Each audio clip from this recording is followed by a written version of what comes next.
Hello, in front of me I've got Suzuki S-Cross. In this video I'll show you how to navigate to points of interest. To navigate to points of interest, let's go to menu in navigation and go to categories or POIs nearby. Select your POIs nearby or category.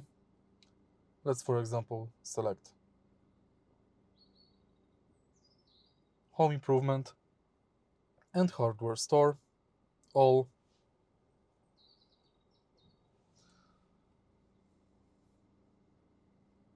Select your POI and it's done. To stop navigation route, go to menu and delete route. Confirm and it's done.